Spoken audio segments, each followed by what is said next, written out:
"You are nothing without me, Sarah. A zero. A leech." The words echoed off the mahogany walls of the Superior Court, dripping with arrogance. Richard Sterling stood there, adjusting his $5,000 suit, grinning like a shark who had just tasted blood. He thought he had won. He thought the trembling woman in the cheap cardigan was just another discarded asset. He was wrong. In exactly 45 seconds, Judge Anthony Miller is going to open a sealed envelope that changes everything. Watch closely, because the man who thought he was the king of the world is about to realize he's been living in her kingdom all along. This is the story of the most brutal divorce in New York history, and the twist no one saw coming. The air in courtroom 4B was stale, smelling faintly of floor wax and old paper. But to Richard Sterling, it smelled like victory. He sat at the defense table, leaning back in the leather chair with a casual indifference that bordered on insult. He checked his watch, a limited edition Patek Philippe that cost more than most people's college tuition, and sighed audibly. Mr. Sterling, his lawyer, intense litigator Thomas Bradford, whispered, leaning in, "Try to look at least a little remorseful. The judge is watching." Richard smirked, flicking a piece of lint off his lapel. "Why should I pretend, Thomas? We both know how this ends. I keep the penthouse, the Hamptons estate, and the company. She gets the used Honda and whatever change is in the couch cushions. It's a simple equation." Across the aisle, Sarah Sterling sat alone. She didn't have a shark like Thomas Bradford. She had a public defender who looked like he hadn't slept in a week, a man named Mr. Henderson who was currently shuffling through a stack of disorganized papers with shaking hands. Sarah looked nothing like the wife of a tech mogul. She wore a grey cardigan that had seen better days, her hair pulled back in a severe, messy bun. Her hands were clasped tightly in her lap, knuckles white. She stared at the table, refusing to make eye contact with the man she had spent the last 7 years supporting. The gallery was packed.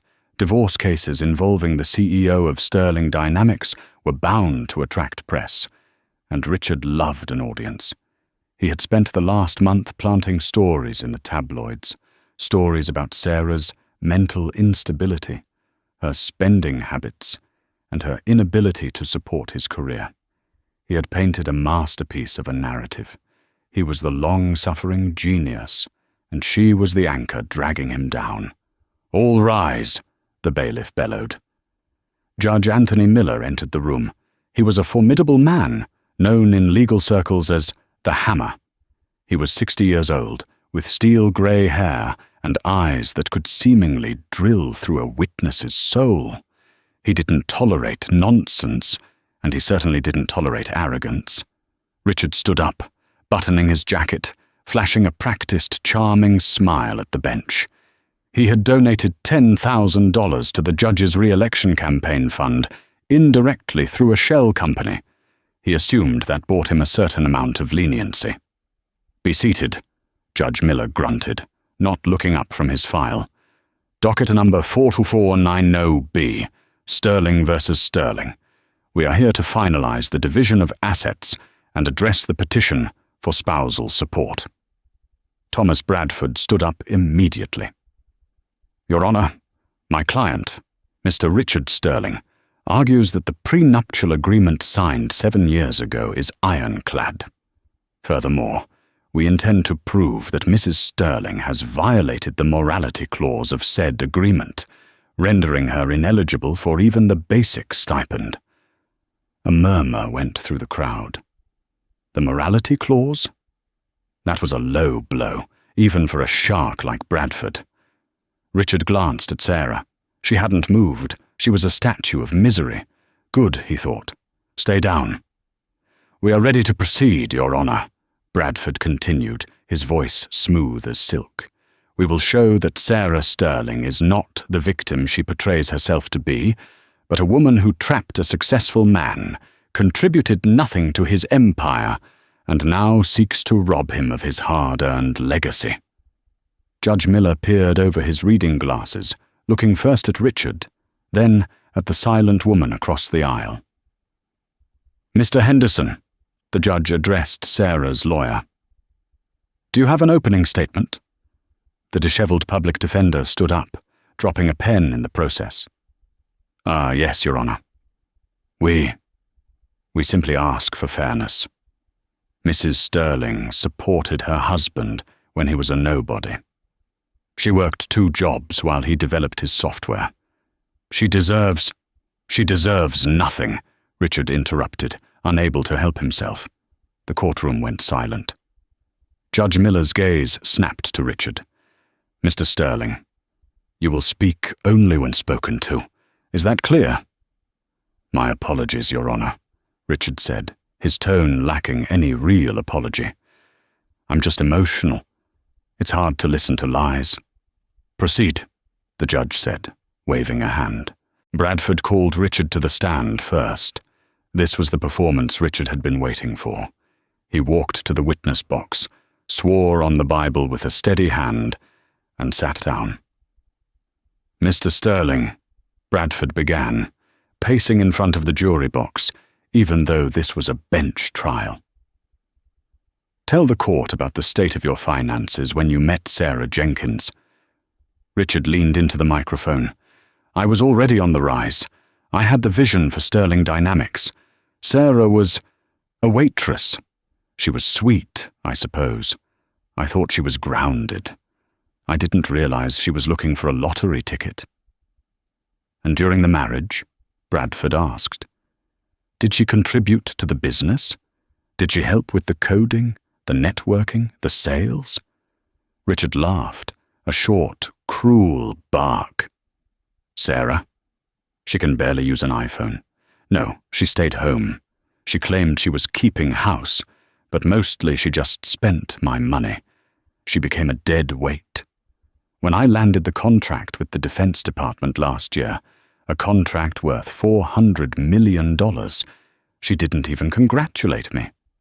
She just asked why I was working late again." He shook his head, looking at the judge with wide, innocent eyes. "I tried, Your Honor. I gave her everything. Cars, jewelry, a life most women dream of. But it was never enough. And then I found out about the others. This was the lie. The big one." "The others?" Bradford prompted, feigning shock. "The affairs," Richard said, his voice dropping to a theatrical whisper. "While I was building an empire to secure our future, she was meeting men in hotels paid for with my credit cards." Sarah gasped. It was the first sound she had made. She looked up, her eyes wide with shock. "That's not true," she whispered. "Order!" Judge Miller banged the gavel. Richard continued, ignoring her. "I have the receipts, Your Honor. I have the logs. She humiliated me. And now she wants half of my company, half of my genius. It's absurd." The narrative was working. Richard could see the people in the gallery whispering, looking at Sarah with disgust. Even the stenographer looked sympathetic toward Richard. He was the handsome, successful victim. She was the frumpy, cheating leech. Bradford handed a thick binder to the judge. "Evidence of the infidelity, Your Honor. Hotel receipts, text messages. It's all there." The evidence was fabricated, of course. Richard had paid a digital forensics expert $50,000 to forge the text logs and create a paper trail that led nowhere but looked damning. In a civil court, the burden of proof was lower. He just needed to make her look bad enough that the judge would enforce the morality clause. Judge Miller flipped through the binder. His face remained impassive. He turned a page, then another. Finally, he looked up at Sarah. "Mrs. Sterling," the judge said, "your counsel will have a chance to refute this, but these are serious allegations." Sarah stood up slowly. Her legs seemed shaky. Mr. Henderson tried to pull her back down, but she brushed his hand away. "I don't need to refute them, Your Honor," Sarah said. her voice quiet but strangely clear. "You don't?" Richard blurted out from the stand, grinning. "See? She admits it." "I don't need to refute them," Sarah continued, turning her eyes toward Richard for the first time. They weren't the eyes of a broken woman anymore. They were cold, hard. "Because that binder is irrelevant?" "Irrelevant?" Judge Miller asked, raising an eyebrow. "Yes," Sarah said. "Richard thinks this trial is about how much of his money I get to keep." She took a step into the aisle. "But Richard has forgotten something very important about the day we met. He's forgotten who I was before I was a waitress." Richard rolled his eyes. "Oh, here we go. The sob story about her difficult childhood." "No, Richard," Sarah said. She reached into her oversized, battered purse. The bailiff stepped forward, hand on his holster. But Judge Miller waved him down. Sarah pulled out a single, blue velvet envelope. It wasn't a legal document. It looked like an invitation. "I am not asking for half of Sterling Dynamics," Sarah said, holding the envelope up. "I don't need half, because I already own it." Richard laughed so hard he nearly choked. "You? You own my company? You can't even balance a checkbook. Your Honor, she's delusional. Please end this farce." Sarah walked toward the bench. "May I approach, Your Honor?" Judge Miller looked at the blue envelope. A flicker of recognition crossed his face. He leaned forward, his interest piqued. "You may." Sarah handed the envelope to the judge. "Richard," Sarah said, not looking back at him, "do you remember the name of the angel investor who gave you your first $2 million? The one you never met? The one who operated through the Kensington Trust?" Richard frowned. Of course, the Kensington Trust, anonymous European money. What about it? "Kensington," Sarah said. "It's the name of the street I grew up on in London. My father didn't like handouts, Richard. But he liked me, and I liked you. So I told him to give you a chance." "Your father?" Richard scoffed. "Your father was a mechanic." "My stepfather was a mechanic," Sarah corrected. "My biological father was someone else." Judge Miller opened the blue envelope. He pulled out a single sheet of heavy, cream-colored paper with a gold crest embossed at the top. As he read the name on the letterhead, the color drained from his face. His eyes shot up to Sarah, wide with shock, and sudden, immense respect. "Mrs. Sterling," the judge said, his voice trembling slightly, "does your husband... does he not know?" "He never asked," Sarah said simply. Richard stood up in the witness box, suddenly feeling a cold sweat prickling the back of his neck. The dynamic in the room had shifted instantly. The judge wasn't looking at him anymore. He was looking at Sarah like she was royalty. "Know what?" Richard demanded, his voice cracking. "What is in that letter? Who is she?" Judge Miller slowly lowered the paper. He looked at Richard with an expression of pity mixed with disdain. "Mr. Sterling," the judge said heavily, "it appears you have made a catastrophic miscalculation." The silence in the courtroom was absolute. You could hear the hum of the air conditioning unit, the scratch of the stenographer's paws, and the rapid, thumping beat of Richard's heart. Richard stepped down from the witness box, ignoring his lawyer's gesture to sit. He walked toward the bench. "I demand to see that document. This is a trick. She's forging things now." "Sit down, Mr. Sterling," Judge Miller barked. The hammer was back. "One more outburst and I will hold you in contempt. Mr. Bradford, control your client." Thomas Bradford, usually unflappable, looked uneasy. He had been practicing law for 30 years. He knew the look on a judge's face when a case went sideways. And this wasn't just sideways. This was off the rails. "Your Honor," Bradford said, standing up, "if there is new evidence regarding the ownership of assets, we are entitled to discovery. We haven't seen this. This isn't evidence of assets, Mr. Bradford, the judge said, his voice quiet. This is evidence of identity. Judge Miller turned to Sarah. Madam, or should I say? He hesitated, looking at the paper again. I believe the correct address would be, Your Ladyship. The gallery erupted. Whispers flew like wildfire. Ladyship? Was she British nobility? Was she an actress? Richard froze. Ladyship? He stared at his wife, the woman who clipped coupons, the woman who wore socks to bed. What are you talking about? Sarah turned to face him. Her posture had changed completely. The slump was gone. Her chin was high, her shoulders back. It was as if she had shed a heavy coat she'd been wearing for years. My name isn't Sarah Jenkins, Richard, she said. Jenkins was my mother's maiden name. I used it to have a normal life, to see if people liked me for me, and not for what I come from. And who do you come from? Richard sneered, though the fear was evident in his eyes. My father, Sarah said, was Lord Alistair Croft, the Duke of Worcestershire. The name hit the room like a bomb. The Croft family wasn't just rich, they were old money. They owned half of London's real estate, vast shipping empires, and had banking connections that went back to the 1700s. They were a family that didn't appear on Forbes lists because they were above them. Richard's mouth opened, but no sound came out. He knew the name. Everyone in finance knew the name Croft. Croft Holdings was the parent company of the Kensington Trust. That's impossible, Richard stammered. I met your mother. She lived in a trailer in Ohio. She left the Duke when I was a baby, Sarah explained calmly. She wanted a simple life. She took me to America. But my father never stopped caring. He set up the trust.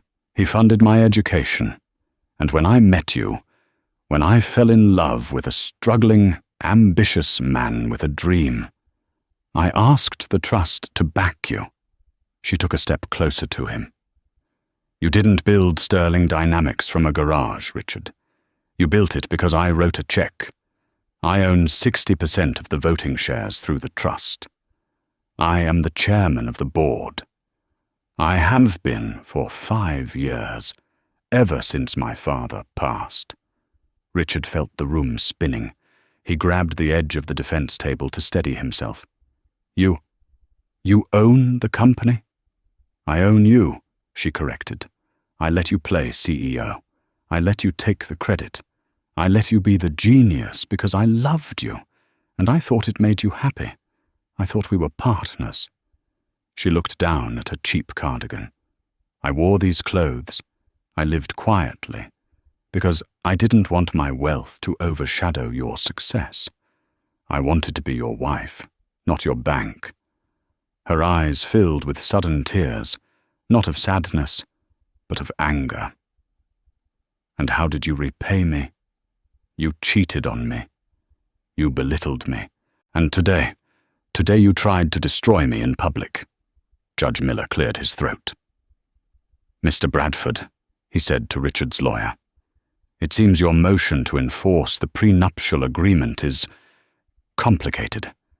Since Mrs. Sterling is, in fact, the majority owner of the assets in question, the prenup protecting Mr. Sterling's wealth is somewhat moot. Bradford was pale. He was flipping through his papers frantically. Your Honor, we need a recess. We need to verify these claims.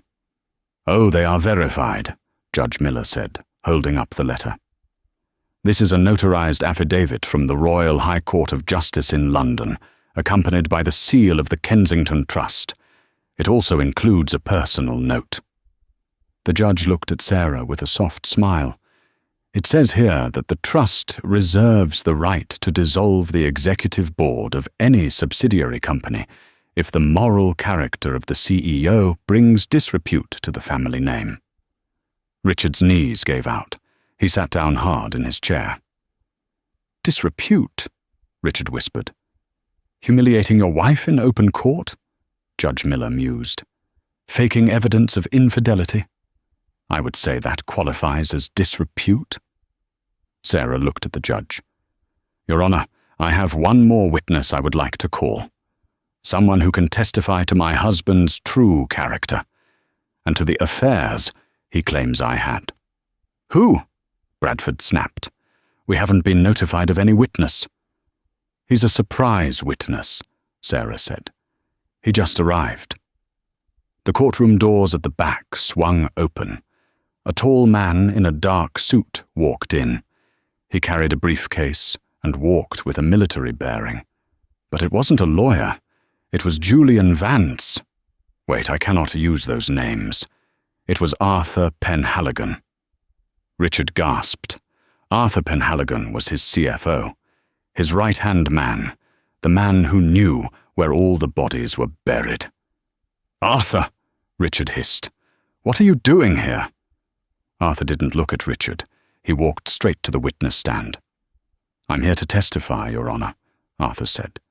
And I have the real financial logs, the ones Richard didn't want you to see.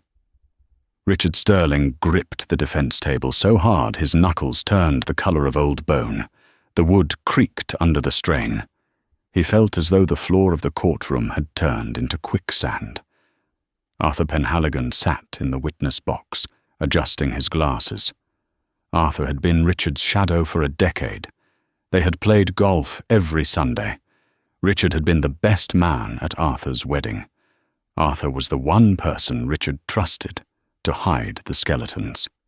Arthur, Richard whispered, his voice trembling with a mix of rage and disbelief. What are you doing? Think about your severance package. Judge Miller slammed the gavel down with the force of a gunshot. Mr. Sterling, that is witness tampering in open court. One more word, and you will be in a holding cell before you can blink. Do I make myself clear? Richard shut his mouth, grinding his teeth. He looked at his lawyer, Thomas Bradford, but the shark in the Armani suit looked like he wanted to be anywhere else. Bradford was frantically texting someone under the table, likely his own malpractice insurance provider. Mr. Penhaligon, Sarah's lawyer, Mr. Henderson, who suddenly seemed much taller and more confident, approached the stand. Please state your role at Sterling Dynamics. I am the Chief Financial Officer, Arthur said, his voice steady. He refused to look at Richard. And in your capacity as CFO, Henderson continued, did Mr. Sterling ever instruct you to manipulate the company's financial records? Arthur nodded slowly. Yes. Starting about 8 months ago, when Mr. Sterling first decided he wanted a divorce. A collective gasp rippled through the gallery. Richard's face turned a violent shade of red. Objection. Bradford stood up, though half-heartedly. Attorney-client privilege, spousal, something. Overruled, Judge Miller said dryly. The witness is an officer of a public company testifying about corporate malfeasance. Continue. Arthur opened his briefcase and pulled out a stack of spreadsheets. Richard instructed me to launch Project Ghost. The goal was to devalue the company's stock temporarily. We delayed the announcement of the Defense Department contract. We moved $300 million into shell corporations in the Cayman Islands and Switzerland, listed under the names of fictional consultants.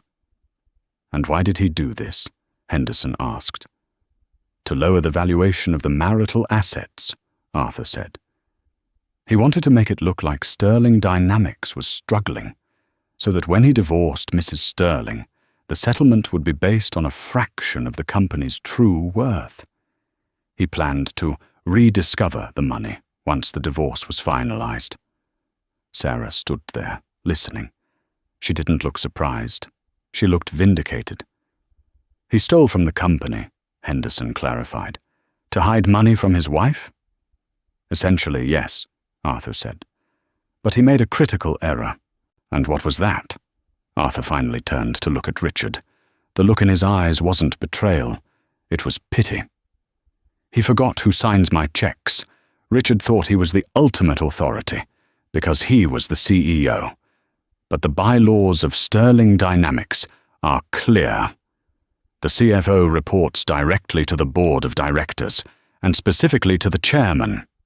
Arthur turned to Sarah and gave a small, respectful nod. When Richard ordered me to move the funds, I didn't send them to the Cayman Islands. I contacted the chairman, or rather, her ladyship. Richard felt like he had been punched in the gut. You told her? I've been sending Mrs. Sterling weekly reports for 5 years, Richard, Arthur said. Every expense account lunch, every hotel room, every business trip that was actually a vacation. She knows everything. She instructed me to play along with your embezzlement scheme, to let you dig the hole deep enough that you couldn't climb out. The funds, Sarah spoke up from her table, her voice cutting through the tension. Where are they, Arthur? They are in a secure escrow account, controlled by the Kensington Trust, Arthur replied. Safe, waiting for the rightful owner. Richard slumped into his chair. It wasn't just a divorce anymore. This was prison. This was fraud. He had attempted to defraud his wife, but in doing so, he had attempted to defraud the majority shareholder, who happened to be his wife. So, Judge Miller leaned forward, a dangerous glint in his eye. Let me get this straight, Mr. Sterling. You stood in my courtroom 20 minutes ago and claimed your wife was a financial drain. You claimed she was a leech, while simultaneously you were embezzling millions of dollars from a company she owns. Richard couldn't speak. His throat was dry as dust. Richard croaked. I made the company what it is. It was my genius, my code. Your code? Sarah stepped forward again. Richard, you haven't written a line of code since 2018. The breakthrough algorithm for the defense contract. That wasn't you. That was the lead engineer, David Chen. You tried to fire him 3 times because you were jealous of his popularity. I intervened every time to keep him on the payroll. She picked up a document from her table. You aren't a genius, Richard. You're a figurehead, a face for the magazines. And frankly, you haven't even been doing a good job at that lately. She turned to the judge. Your Honor, the defense rests its case regarding the financial assets. I believe we have established that Richard Sterling has virtually no claim to the company, given his attempt to defraud it. I would tend to agree, Judge Miller said, making a note. Mr. Bradford, do you have any defense for this? Or should I just call the district attorney now? Thomas Bradford wiped sweat from his forehead. Your Honor, clearly there has been a misunderstanding regarding the corporate structure. However, this is still a divorce trial. Even if the prenuptial agreement regarding assets is void, there is still the matter of the personal conduct. My client maintains that Mrs. Sterling was unfaithful. Richard perked up slightly. Yes, the affairs. That was his last lifeboat. Even if he lost the money, he could destroy her reputation. He could still win the moral war. She cheated, Richard shouted, finding his voice. Arthur might be a traitor, but that doesn't change the fact that she was meeting men at the St. Regis Hotel. I saw the credit card bills. Sarah sighed. It was a deep, weary sound. Shall we discuss the St. Regis, Richard? The tension in the courtroom shifted from financial shock to personal scandal.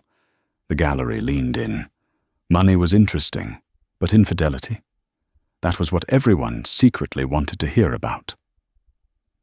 Yes, let's discuss it, Richard sneered, trying to regain some ground. You spent thousands at the St. Regis, spa treatments, room service, suites, and I was working late at the office. You were working late, Sarah repeated, a sad smile playing on her lips. Is that what you call it? She nodded to Mr. Henderson. The public defender, who was clearly enjoying the greatest day of his career, connected a laptop to the courtroom's projector system. A large white screen descended behind the witness box. "Richard is right about one thing," Sarah addressed the court. "There were rooms booked at the St. Regis under the name Sterling, but he didn't look closely enough at the reservation logs." The screen flickered to life. It showed a scanned copy of a hotel bill. "This is the bill Richard found," Sarah said. "It shows a suite booked for 3 nights in July. He assumed I was there." She clicked a button. A security camera video feed appeared on the screen. It was time-stamped with the same dates as the bill. It showed the hallway of the St. Regis Hotel. "This footage," Sarah said, "was obtained by the private investigators hired by the Kensington Trust. We have a dedicated security team to ensure the safety of family members. When I saw the charges, I asked them to pull the tape." On the screen, a door opened. A man walked out. It was Richard Sterling. He was wearing a bathrobe. He looked relaxed, happy. And then a woman walked out behind him. She wrapped her arms around his waist and kissed him on the neck. She was young, blonde, and stunningly beautiful. The courtroom exploded in whispers. Richard's face went white. "That's," Richard stammered. "That's doctored. Deepfake." "That is Tiffany Banks," Sarah said calmly. "She was your personal assistant for 2 years, the one you fired because you said she was incompetent. I suppose she had other talents." Sarah clicked the remote again. Another photo appeared. This one was of Richard and Tiffany on a yacht. "You told me you were at a tech conference in San Francisco," Sarah narrated. "But the geolocation data on your phone, which is company property and thus trackable by the IT department, placed you in Cabo San Lucas." She turned to look at him. "You accused me of cheating, Richard. You projected your own guilt onto me. It's a classic narcissist tactic. You knew what you were doing, so you assumed I must be doing the same." Richard looked at the judge. "Your Honor, this is private behavior. It has no bearing on—" "It has every bearing," Judge Miller roared. "You submitted a motion to deny spousal support based on a morality clause, a clause you violated." Sarah took a step closer to the defense table. For the first time, she looked genuinely angry. "I didn't go to the St. Regis to meet men, Richard," she said, her voice shaking slightly. "I went there once, alone, to cry. Because I found a receipt in your jacket pocket for a diamond bracelet that I never received. I went there to decide if I should leave you." She paused, letting the words hang in the air. "I decided to stay," she whispered, "because I remembered the man I met 7 years ago. The man who was passionate and kind. I thought I could save him. I thought if I just loved you enough, the money wouldn't ruin you." She looked at the screen, where the image of Richard kissing his mistress was frozen. "But I was wrong. The money didn't change you, Richard. It just revealed who you really were. You fell in love with the reflection in the mirror. And you hated me because I was the only one who remembered what you looked like before the expensive suits." Richard looked around the room. He saw no sympathy. Even his own lawyer was distancing himself physically, inching his chair away. I want to settle," Richard mumbled. "I withdraw the motion. I want to settle." "It's a little late for that," Bradford hissed at him. Sarah shook her head. "No settlement, Richard. We are going to finish this. Today." "Mrs. Sterling," Judge Miller said gently, "you have proven infidelity. You have proven financial malfeasance. You have proven that the assets are largely yours. What is it that you are asking the court to do?" Sarah turned to the judge. "I am asking for the total enforcement of the prenuptial agreement." Richard blinked. "What? But you said the prenup was void?" "No," Sarah said. Your lawyer argued it was ironclad. I agree. Let's look at Clause 14, Section B, the one you insisted on adding. Bradford pulled out the contract, his hands shaking. He flipped to the back. He read the clause and his eyes widened. "Read it, Mr. Bradford," Sarah commanded. Bradford cleared his throat. Clause 14B states, "In the event that either party is found to have committed adultery, proven by material evidence, that party shall forfeit all claims to marital assets, including real estate, vehicles, and stock options, and shall leave the marriage with only the personal items they brought into the union." Richard stared at Sarah. I wrote that." "Yes," Sarah said. "You were so terrified that I was after your money that you wrote a clause to strip me of everything if I cheated. You built a trap for me, Richard." She smiled, but it was a cold, terrifying smile. "And you walked right into it." "So," Judge Miller said, leaning back, a look of immense satisfaction on his face, "if I enforce this clause, Mr. Sterling leaves with—" "What, exactly?" Sarah looked at the ceiling, as if trying to remember. "I believe he had a 2014 Ford Fiesta when we met, and about 6 boxes of clothes. Oh, and a PlayStation." "No!" Richard screamed. He stood up, knocking his chair over. "You can't do this. I am Richard Sterling. I am a titan of industry. I will not be destitute." "Sit down." The bailiff moved forward, hand on his taser. "You tricked me!" Richard yelled, pointing a shaking finger at Sarah. "You played the victim. You let me think I was winning." "I didn't trick you," Sarah said softly. "I just let you be yourself." She turned to the judge. "Your Honor, there is one more thing. The matter of the house." "The Hamptons estate?" the judge asked. "No," Sarah said. "The penthouse in Manhattan. The one Richard is currently living in. The one he renovated with $2 million of company money." "Yes." "I don't want it," Sarah said. "It has too many bad memories. But I don't want him to have it either. However, since the deed is technically in the company's name, I have a proposal."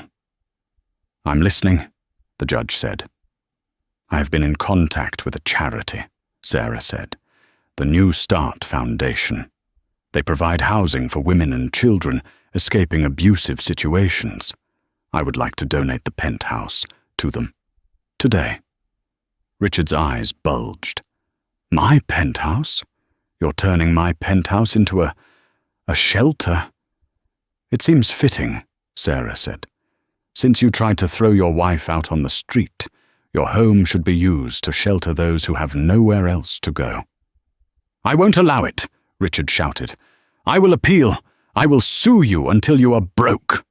Sarah laughed. It was a light, airy sound, the sound of a woman who was finally free. "Richard, you seem to forget. You are fighting the Kensington Trust. You could sue me for 100 years, and I wouldn't even notice the legal fees. You, however, how are you going to pay Mr. Bradford?" Richard looked at Bradford. The lawyer closed his briefcase. "Actually," Bradford said, "Mr. Sterling, given the freezing of your assets and the admitted embezzlement, I will require a retainer of $50,000 by close of business today if you wish for me to continue representing you." Richard looked from his lawyer to his wife to the judge. The walls were closing in. "But," Richard whispered, "I have nothing." "Not quite nothing," Sarah said. She reached into her purse and pulled out a set of car keys. She tossed them onto the defense table. They slid across the wood and clattered to a stop in front of him. They were the keys to a 2014 Ford Fiesta. "The valet has it parked out back," Sarah said. "I kept it. I thought it might keep you humble. I guess I was wrong about that, too." Judge Miller picked up his gavel. He looked at Richard with zero sympathy. "Mr. Sterling," the judge said, "I am going to grant the divorce. I am enforcing the prenup. You have 24 hours to vacate the penthouse. and I am forwarding the transcript of this trial to the district attorney regarding the embezzlement charges. I suggest you take that Ford Fiesta and drive very, very far away." Bang! The gavel hit the wood, but the story wasn't over. As Richard stared at the keys, trembling, the courtroom doors opened again, and in walked two uniformed police officers. The sound of the handcuffs ratcheting shut was louder than Richard expected. It was a cold, mechanical click, click, click that signaled the end of his life as a free man. "Richard Sterling," one of the officers said, reciting the Miranda rights with practiced boredom, "you are under arrest for grand larceny, securities fraud, and embezzlement. You have the right to remain silent." Richard wasn't silent. He was hyperventilating. "Wait! This is a mistake! My lawyer—" "Thomas, tell them!" He spun around to look for Thomas Bradford, but the shark in the Armani suit was already packing his briefcase. Bradford looked up, met Richard's panicked gaze, and checked his watch. "I'm afraid my retainer hasn't been paid, Mr. Sterling," Bradford said, his voice devoid of any warmth. "And since you are now a criminal defendant, my hourly rate has doubled. Call my office when you have the funds. Good luck." Bradford walked out the side door, leaving Richard alone with the police. Sarah stood by the plaintiff's table, watching the scene unfold with an expression that was hard to read. It wasn't joy, it wasn't malice, it was the calm resignation of someone watching a building collapse after warning everyone inside to get out for years. "Sarah!" Richard yelled as the officers took him by the arms. "Sarah, please, you can't let them take me. I'm your husband." Sarah slowly picked up her purse. She walked over to him, stopping just outside of arm's reach. The officers paused, allowing the moment to play out. "You're not my husband, Richard," she said softly. "You're a defendant, and I'm just the witness." She turned to the bailiff. "Could you please ensure my car is brought around to the back exit? I'd prefer to avoid the press." "Of course, your ladyship," the bailiff said with a bow. "No!" Richard screamed as they dragged him toward the main doors. "I built that company. I am Sterling Dynamics." The doors swung open, and the roar of the outside world flooded in. Richard had alerted the press earlier that morning, expecting to give a victory speech about how he had defeated his greedy wife. Now the cameras he had summoned were waiting for him.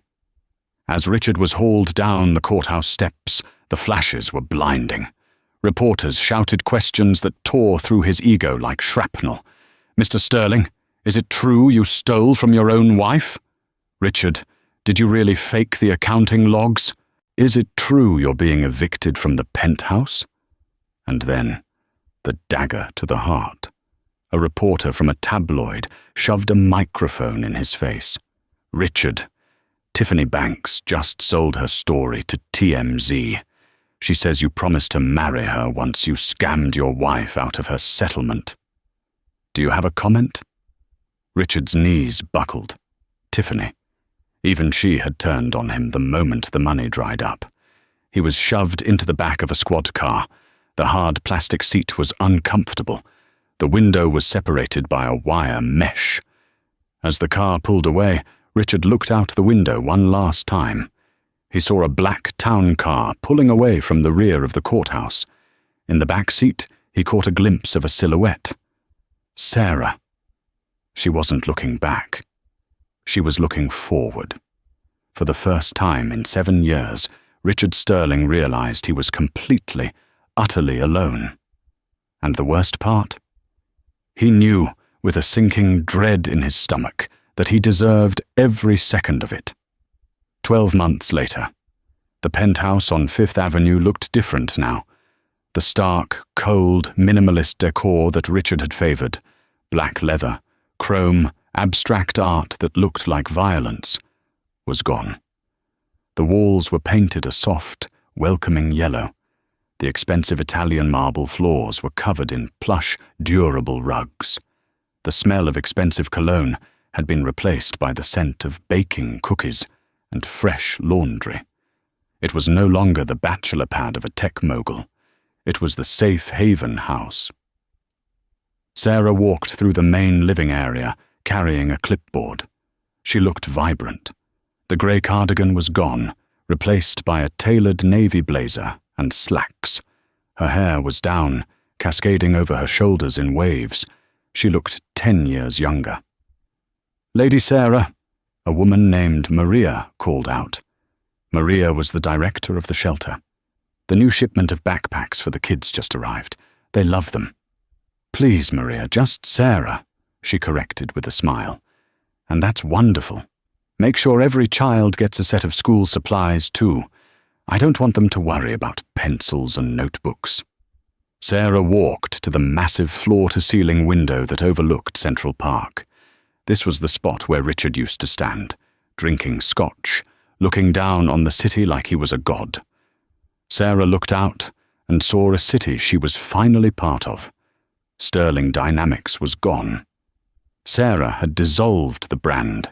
In its place, she had launched Kensington Solutions, a company focused on ethical tech and cybersecurity.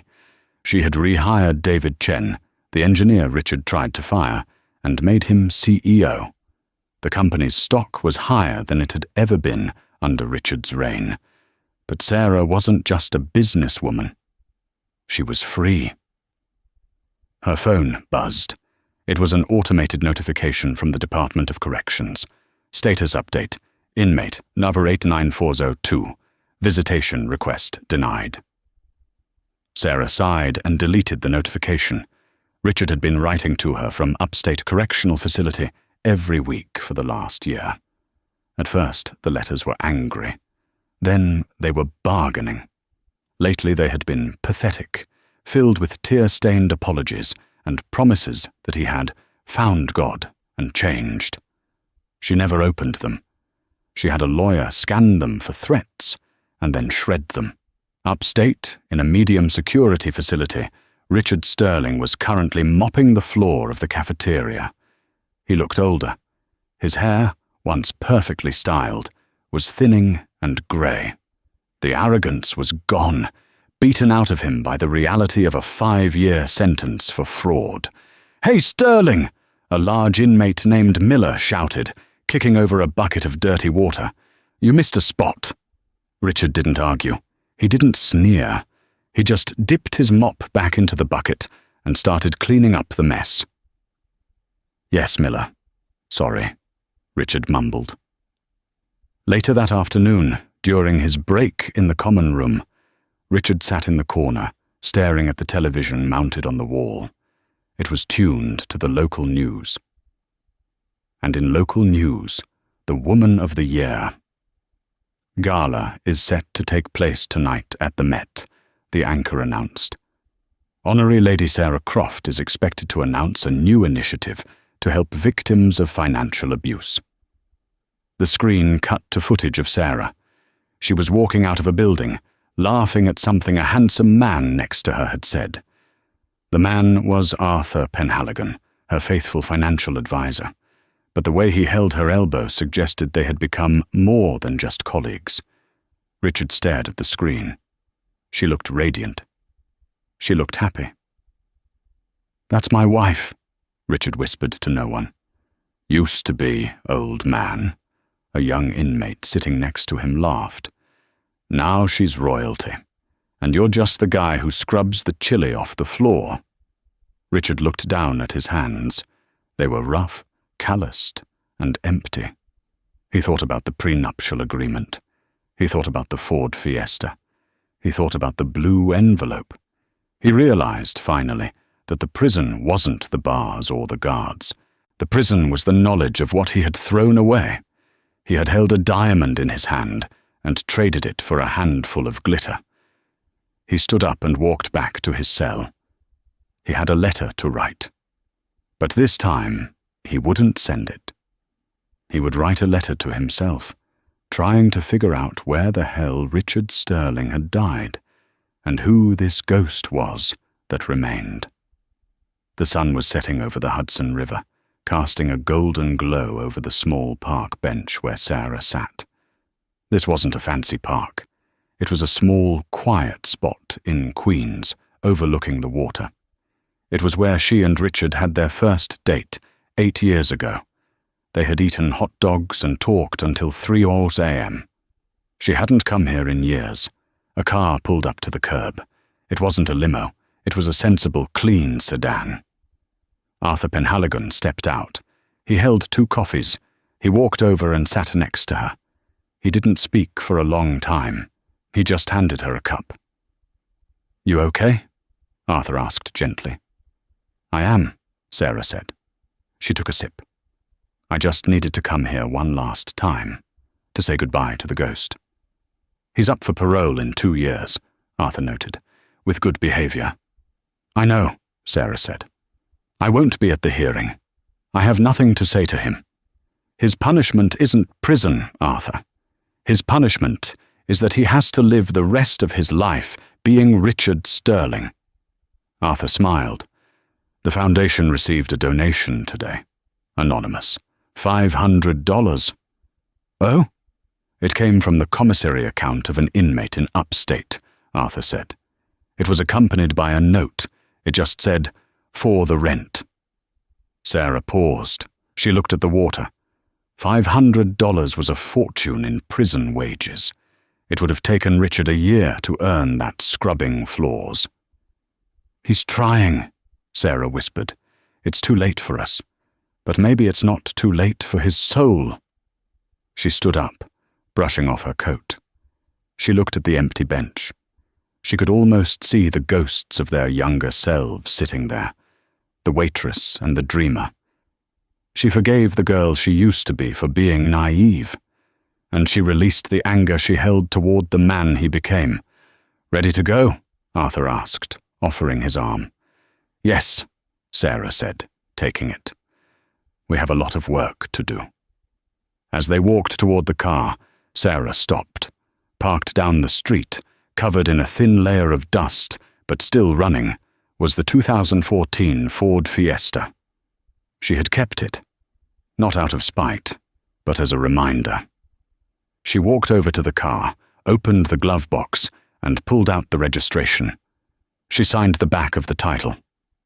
"Arthur," she said, "send this to the prison. Tell them to give it to him when he gets out. He's going to need a ride." Arthur chuckled. "You're too kind, Sarah." "No," she said, looking back at the skyline of the city she now helped rule. "I'm just fair." She got into Arthur's car, and they drove away, leaving the old life, the old car, and the old pain in the rearview mirror. Sarah didn't look back. She didn't need to. The windshield was much bigger than the rearview mirror for a reason, because where she was going was infinitely better than where she had been. The Queen had returned to her throne, not by force, but by grace. And the shark? He learned the hard way that in the deep ocean there is always something bigger than you. And that is the story of how Richard Sterling lost everything: his fortune, his freedom, and the love of an incredible woman, all because he couldn't see the value of what was right in front of him. He thought he was playing chess, but he didn't realize the Queen is the most powerful piece on the board until she took him out of the game. It's a brutal reminder that arrogance is a heavy shield that eventually crushes the person holding it. Sarah's journey from a silent, trophy wife to a powerhouse CEO proves that true strength isn't about being loud. It's about knowing exactly who you are when the room goes quiet. What do you think? Did Richard deserve a harsher punishment, or was the humiliation enough? And would you have given him the car back? Let me know in the comments below.